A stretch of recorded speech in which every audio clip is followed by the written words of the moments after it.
But Christ has indeed been raised from the dead, the first fruits of those who have fallen asleep. 1 Corinthians 15:21.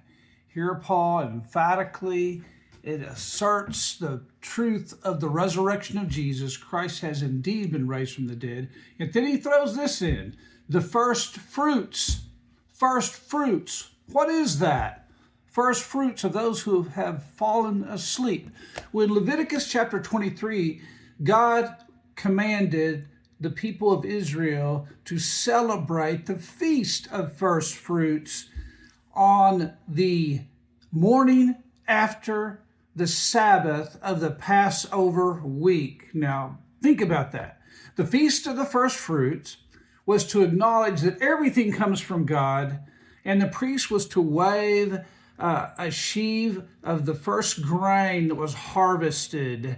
And that was significant because it showed that everything was from God. God is our source of everything. But more grain would follow throughout the harvest season. Many, many more sheaves of grain would be harvested. This first sheaf of grain was the first one, but many, many, many, many more would come in the harvest. And Jesus is the first fruits of the resurrection.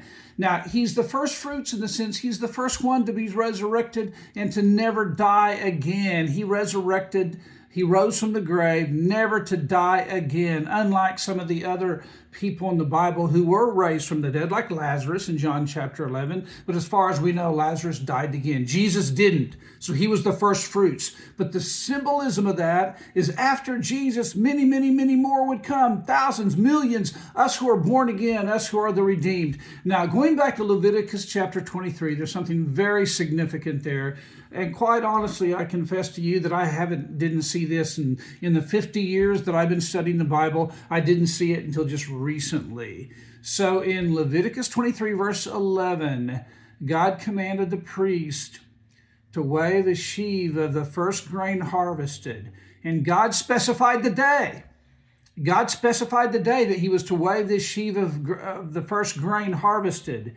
It was to be on the Passover week, the morning after the Sabbath. That's Leviticus 23, verse 11. Now, what else happened on the Passover week, the morning after the Sabbath? This is what I never saw before until just recently, even though I've studied the Bible for 50 years. What happened on the Passover week, the morning after the Sabbath? That's Resurrection Sunday. That is the day that Jesus rose from the dead. Resurrection Sunday, Passover week, the morning after the Sabbath. And that was the Sunday that God commanded the priest in the Old Testament, Leviticus 23, verse 11, to wave the sheaf of the first grain's harvest, the morning after the Sabbath on the Passover week. That's so significant because here in 1 Corinthians 15:20, Paul says, Christ has indeed been raised from the dead, the first fruits of those who have fallen asleep. This is Pastor Mark Wright of Everest Road Christian Church, and this has been one more episode in this series, Christ is Risen.